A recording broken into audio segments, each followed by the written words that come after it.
yourself a cold one. They strike 'em, huh? And listen to Ross Tucker break down the top college prospects on another tasty edition of The College Draft.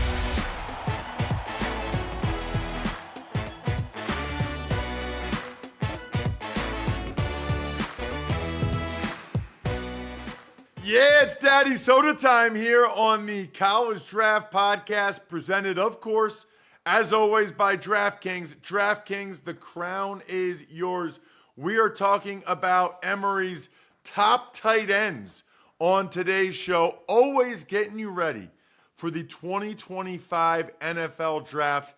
It'll be here, 5 weeks now? At this point, if you look at it, it's March 17th and it's coming April 24th. So it'll be here before you know it, just like the draft guide will be here before you know it. If you haven't yet, go to footballgameplan.com/2025 draft guide. I do this a couple times a year. I'm just telling you right now, you go to the draft guide, you buy it, you forward me the email, ross@rosstucker.com. You have a great chance to be the sponsor confirmation email winner this week. I'll send you a signed press pass or football card or picture, whatever you want. We got to support the guys that support us. And really, I'm not having you do it for me or for Emory. Help me help you. It's the best draft guide out there. Help me help you become more knowledgeable. footballgameplan.com/2025 draft guide. Emory kills it on his football game plan page on YouTube or at FBallGamePlan on Twitter. I'm at Ross Tucker NFL on social media. We are at Ross Tucker Pod. Love all the people that check this show out on YouTube, youtube.com/Ross Tucker NFL, especially all of you that check it out for the bets during college football season. I know who you are because I see the numbers go way up on YouTube during the season when we're talking about the betting stuff. Emory, of course, is all over CBS HQ as well, which is a very much a growing network. All right, so Emory, here's what we got. We got inline tight ends. We've got flex tight ends. We've got H-backs. And, of course, because you're Emory Hunt, we'll get into the sleepers and the small school guys. I am curious, before we get into any of the top 5, really it ends up being at least the top 9 tight end rankings for you.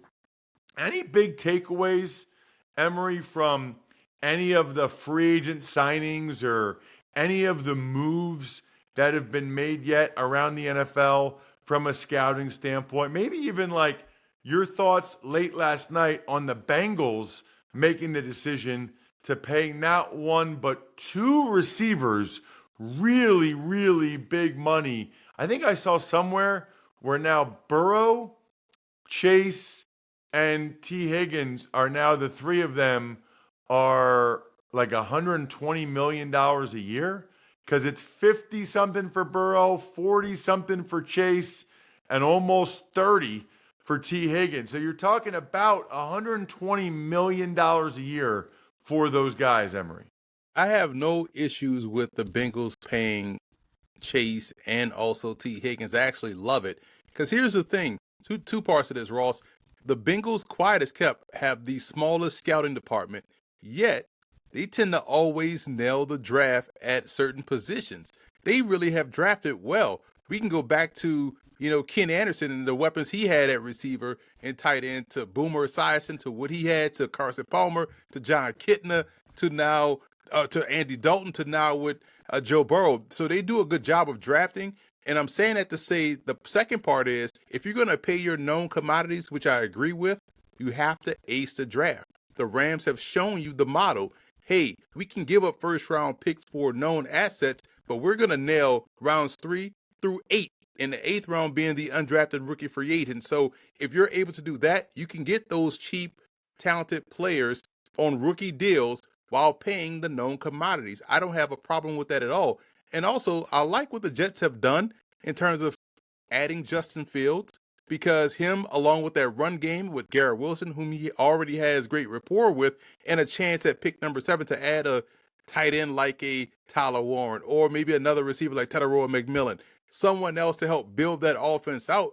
Now you're cooking with gas because you have a defensive-minded head coach. You could ask any defensive head coach or defensive coordinator which quarterback they would not want to face. It's the quarterback that has mobility because you can't game plan for that. So those two teams, to me, have done things right. I'm not going to knock the Bengals because, again, paying your known assets is a great thing for the sport because you have to nail the draft. It's a really, really good point on multiple levels. The Bengals draft pretty darn well every year. And I don't know why that goes under the radar, but it does. And what's interesting to me about that is the other people probably don't want it out that the smallest scouting staff does as good of a job as they do, right? You know, they want as many jobs as possible. They want as big of a scouting staff as they possibly can. So I think that part of it's interesting. I said this on the Ross Tucker podcast already this morning.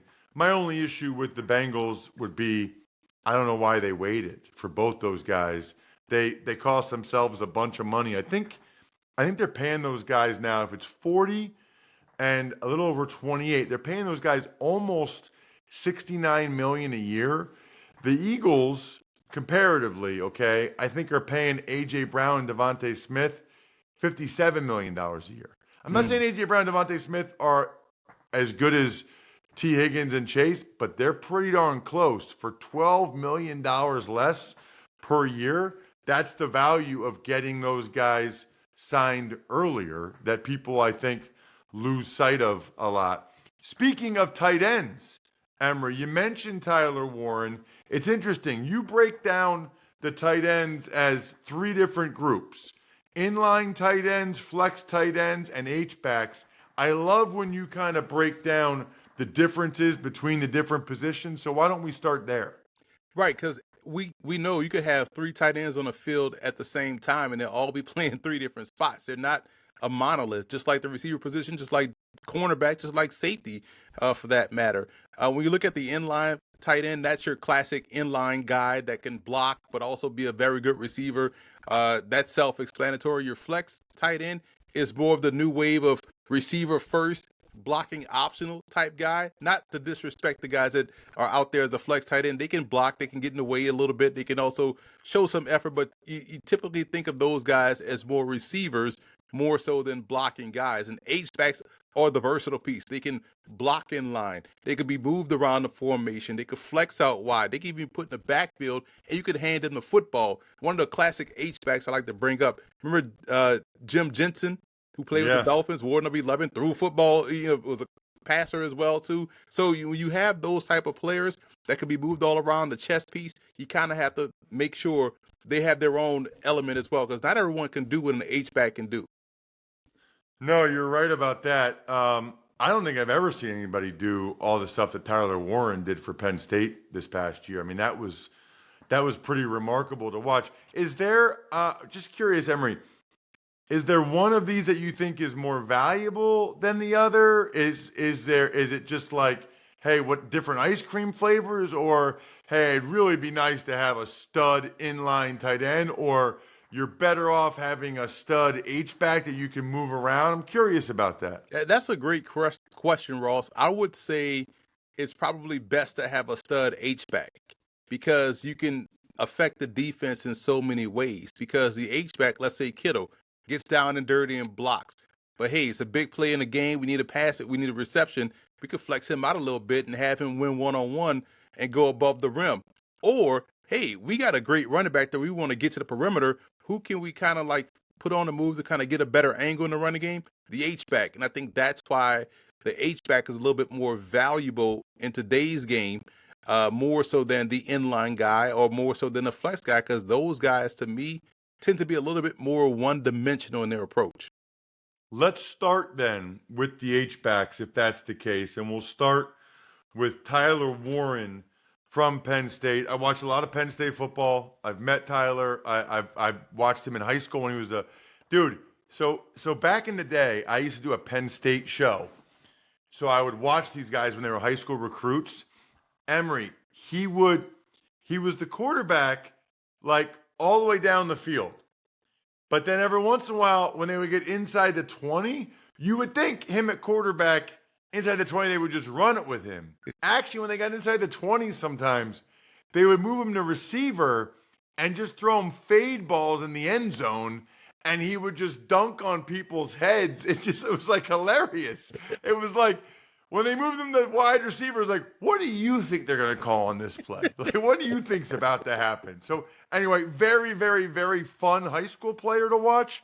Very fun college player to watch. And he almost left school last year. He and Theo Johnson were both thought to be around 3rd or 4th round picks. Theo goes pro, I think went in the 4th round or whenever the Giants took him. Tyler stays in school. Now he might be a top 10 pick, Emory. Break him down. It doesn't make sense to me how we could all watch Tyler Warren play football and they thought he was a 3rd round pick. What? Like, and I will say this, Ross, out of the entire draft, if we're just laying out football players, he might be the 2nd best football player in the draft class next to Travis Hunter. And then you have the linebacker from UCLA, who I love because he just every time you look up, he's blowing somebody up in the backfield. But when you look at Warren and Travis, these are legit football dudes that you just want on your team. We'll figure out everything else, right? So with Warren, he's great at catching the football. He's active as a blocker, blocks rather well, and also is so versatile to where, hey, he opens up your playbook, expands your playbook once he gets inside the red zone because of what you mentioned. You can flex him out at wide receiver. You can also put him at quarterback, and he can throw. So it's not like, hey, you're just going to run quarterback power and you're going to have to try to tackle him. No, you better make sure you are locked in on coverage because he can hit that slant on the backside rather well. So this is the ultimate football player for me. My number 1 H-back. I think the shorter arms kind of show up in blocking. But at the end of the day, if you get there first, he can work his hands inside and get a better angle and then move guys off the spot. So I'm not worried about him too much as a blocker because everything else is elite. He had some really good reps as a blocker, and I know he's got the right mindset. Honestly, the only thing I would say to him is at times there would be like plenty of room to run left or right, and he still wanted to run the dude over. It's like, hey, Tyler, we're trying to get yards here. I mean, I love the mentality, but we're going for I think he's from Mechanicsville, Virginia. That just sounds right. His dad, he wears 44 because his dad showed him John Riggins video. Like, this guy's too good to be true. I mean, John Riggins, that is incredible. I absolutely love that. Shout out John Riggins. Yeah. Shout out to Papa Warren for teaching him the right way about football. All right, what about Thomas Fidone? He's a good athlete from Nebraska. Very good athlete, and that athleticism shows up on the move as a blocker. So what we talked about getting to the perimeter, he does a great job in, sealing these guys on the edge or climbing to the second level and cutting off a scraping linebacker or whatnot. His athleticism shows up not only running routes, catching the football, but also in the blocking department. So he's one of those guys that's checking all these boxes. You just worry that he stays out there for a full 17-game season because he's been banged up a lot. If you remember, he was one of the top, if not the top, high school tight end to come out in his class. And he dealt with injuries throughout his career. Health is going to be the biggest thing for him because the talent, the athleticism, the skill set, him with the ball in his hands is something to be watched. And I do feel like he's going to be a better pro. I'm knocking on wood and hoping he's able to stay healthy. Got a winner, by the way, later on the show. Someone that did what I'm asking you to do. Getting cool stuff for doing what you're doing anyway. Drinking beer. It's buy beer, get gear from Labatt. Just head to the website, snap a photo of your receipt, upload it instantly to rack up points for exclusive merch. We'll talk about Tom Ledman a little bit later in the show. Shout out to Tom for being the winner. Hopefully, Tom, you also sent that picture of the receipt to rewards.labattusa.com so you can get gear by buying beer. What about Benjamin Yurosek? Another one that people kind of forgot about because he was a star at Stanford. And then he transferred to Georgia and just kind of got, caught up in the shuffle and dealt with some injuries there as well. But he is someone, to me, he's a great blocker at all 3 spots, whether you have him in line, whether you have him as an H-back, whether you have him flex out as a flex tight end, he's blocking. And also he's very good catching the football. So he's not only going to catch the ball, get upfield, do all the things you require as a receiver, but he keeps you honest as a run offense because of how well he can block at all 3 spots and all 3 levels. All right, let's get to your inline tight ends. And this is the other guy that's considered a highly likely first-round pick that gets talked about a lot. Your number one inline tight end is Colston Loveland from Michigan. He's one of those go-to guys in the passing game. Strong hands, both at the catch point and also through contact. It could be a red zone option, above the rim type guy as well. And I think he's underrated in how strong he is. Like, he is legitimately, you talk about Tyler Warren running through defenders. Loveland can do that too. That's in his bag. It could be both the gift and the curse, because at times, hey man, we get that you're strong. We get that you want to show force and power. Make this guy miss, because we don't need you running to a lot of contact or taking on too much contact at the pro level. I think that's one area where he's going to have to really kind of be a little bit more judicious in when and where to show that you got a little power with you behind you. Emory, I'm curious. I've seen this is a big thing, a big point that Daniel Jeremiah from NFL Network is making, a guy that was a scout for the Eagles, Browns, Ravens, a friend of mine. He's been putting tight ends into a couple different types of categories, meaning like the Travis Kelce pure route runner type versus the Rob Gronkowski, where maybe not as smooth of a route runner in and out of breaks, but you use them more on slants and crossers, and then they're great run after the catch. And he put Loveland in the Kelce category, whereas he put Tyler Warren in the Gronk category. Certainly, I can see, watching a lot of Penn State football, I can see Warren on those slants and crossing routes. I can see the similarity to Gronk.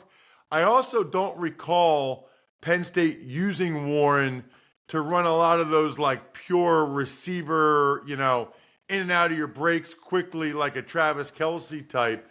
Any thoughts on that? It kind of makes sense. It's no different than the inline H-back flex type deal. If you want to throw a Jimmy Graham in there, do they fit in the Jimmy Graham role? That's the flex tight end, right? Gronk would be that. Gronk would be more of the inline guy, and Kelce could be more of that H-back. I would say Loveland does fit more so on the Kelce side, because he is a fluid athlete, and how he's able to run routes rather well. So I agree with Daniel Jeremiah and how he's kind of slotting these guys. But we know how fans hear it. They're going to hear, are you comparing this guy to Kelce? Are you comparing this guy to Gronk? People act like they don't understand nuance, and that's not what he's trying to project when he's saying, hey, are you more, like he said, are you more the route runner like Kelce? Are you more the power guy that just gets open like a Gronkowski? Or are you just a go ball receiver type in a tight end's body like a Jimmy Graham? I totally get the slotting and comparisons. What about Gunnar Helm from Texas? He is equally as good as Loveland. Who are his friends, Ross? Because why your homeboy is not telling you, bro, do not run that 40 after you just sprained your ankle? Like, somebody should have said, hey man, just sit this one out. Because now they're going to use that 4.8 against him. He definitely plays faster than 4.8. Credit to him, though, for running the 40-yard dash with a sprained ankle and running 4.8. That speaks volumes of his athleticism. And he's another one that does a great job, running routes, getting open. He's good with the ball in his hands. He's a little bit more make you miss kind of guy than a Loveland. So that gives him a slight edge there. I actually have the same grade on both Loveland and Helm. I think Helm plays a lot faster than Woody Time, obviously, but you also want to see, his base when he's in line in terms of blocking get a little bit better. He tends to get a little too wide, but you don't have balance, you don't have leverage, and you lose the block as a result. Lastly, a guy I've enjoyed watching, used to work with his dad on TV quite a bit. Mason, don't call him Jason Taylor, the tight end from LSU. It felt like every LSU game I watched, he looked really good. I'm curious to hear your breakdown. From the start of his freshman season and, his first big game against Florida State to, the end of his college career, he's been consistent, probably the most consistent of the tight ends that we've talked about. And when you think about someone like Taylor and you talk about the fluidity in his route running, that's the Travis Kelce type, right? Because he does just that. He can, run those routes rather well, works himself open. I know everyone will focus on the gauntlet drill, but that speaks volumes of his confidence in his hands, because he was able to stay straight down the line make those receptions with ease. And that's how he is. He's catching the ball and running with ease. He's good in big moments. We've seen him do that multiple times at LSU. I just think he's a fine pro. He's a good athlete. He's a fluid athlete. Maybe not overly sudden. So he's not going to, hit you with the short area quickness and agility. But he's going to run those good routes a la Kelsey and get open and be a very productive safety valve option for a quarterback. All right, what about the flex guys? The guys that, these are what a lot of offensive coordinators are looking for now. Guys that they feel like are just mismatches if you get them flexed out. Jake Briningstool of Clemson looks the part. He's a gifted prospect that moves and looks like a wide receiver. He's very quick, man, and I think he got underrated at in Clemson's offense because they went through that inconsistency earlier in the year, and they really started turning it on by the midway point toward the back end, getting themselves into the playoffs. I mean, he makes some outstanding grabs, which speaks to his athleticism. And when you're that athletic, kind of like a Mike Gesicki in how he plays the game, that's what I see a little bit of Briningstool out of Clemson. Ooh, okay, I can see that. And then, there's a lot of well-known names here, a lot of former Dolphins players here. Oronde Gadsden II. That makes it easy to know who his dad is. Oronde Gadsden II, another former Miami Dolphins son. He caught a lot of balls at Syracuse this year. Holy cow, from Kyle McCord. He's the cheat code flex tight end because he was a receiver first before moving to tight end. So his route running is going to be on point. His ability to really set up defenders on point. And by the way, he's a big, tall guy. So yes, he's going to be able to go up top, snatch the ball at the top of the dome, and make big plays in the red zone. So he is someone that I really enjoy watching, studying his film. Yeah, he's going to have to work on blocking. Yes, he's going to, still have to get locked into what requires of the position in terms of that part of being a tight end. But as a receiver, as a flex guy, he is already better than whatever nickel defender you're going to put on him. Tell me, Emory, about your third-ranked flex guy, Bryson Nesbit. I don't know much about him. He plays with the type of enthusiasm, Ross, that you love to see. You could tell he takes his craft in the game seriously because he enjoys being out there. I was shocked that he ran as slow as he did at the combine because he plays a lot faster than that. He's another one of these guys that you want the ball in his hands because he's very good weaving through the defense and making plays after the catch. Inline blocking is where he has a lot of room to grow and get better, as does many of these guys that we're talking about at the flex position. I will say this. I have noticed that more and more guys really do improve as blockers in the NFL. Like that, there are guys that come into the league now as receiving tight ends, and then 5 or 6 years later, you're like, yeah, he's more really just a blocking tight end. You're like, wait, what, that guy? But they kind of figured it out. It's like anything else. They figured out the skill. We got to get to your sleeper and your small school guy. Your sleeper, Emory, is Mason Tharp from Texas Tech. Bros, I don't know how no one's talking about a tight end that's 6'9", that can run, that ends up winning in the red zone. What are we doing? Like, this dude is 6'9"? 6 feet 9 inches officially, Ross. So it's not one of these college 6'9s where he's actually 6'2". The dude 6'9", looks 6'9", and plays 6'9", and wins at 7'5" in the red zone. Like, man, sign me up for him 7 times out of 7. I want this dude on my team. And that's funny, by the way. I didn't know there was a 6'9" guy. Yeah, he's 6'9", Ross, like, and moves like he's 6'4". So why is no one talking about Mason Tharp out of Texas Tech? Also, the sleeper, the small school guy, Mitchell VanVooren. Ross, listen, St. Norbert University. And so when people say, oh, he's just a Division III guy, you're hyping up the small school guy. Well, the reason why he played 1 year of Division III, which he played outside receiver, 500 yards, 10 touchdowns in his 1 year of football. You know why he's playing 1 year of football, Ross? And I saw him at the College Gridiron Showcase. He was outstanding athlete and catching it. I was like, man, this dude's really smooth. They like, oh, he played 1 year of football. I'm like, all right, cool. So I go to break down his film. It's because he spent the previous 4 years as a 4x4 hurdler at Marquette. It's like, what? 6'4", 250, running the hurdles. That's Mitchell VanVooren. No wonder he was smooth and athletic. So you have a guy that, he said with his last year of eligibility, All he wanted to do was play football. He's always wanted to play football, just didn't have the opportunity. He took the scholarship to go do track and field at Marquette. Got the opportunity to go play football his last year at St. Norbert and pulled out and put together a very good season, all-conference season, and did a great job at the College Gridiron Showcase where he was winning against these FBS defenders. Wow, I love that story. I'm all over Mitchell VanVooren now from St. Norbert. Make sure you're all over the draft guide, footballgameplan.com/2025 draft guide. I know a lot of you love the show. Please do me a favor, rate and review it on Apple Podcasts. If you're watching on YouTube, make a comment and subscribe. Maybe even turn notifications on youtube.com/Ross Tucker NFL. The keg is kicked. We are all tapped out. Thanks for tuning in to College Draft. Make sure to also check out the Ross Tucker Football Podcast, Even Money, and Fantasy Feast, all on the DraftKings Network, YouTube, or subscribe to the podcast on your favorite platform.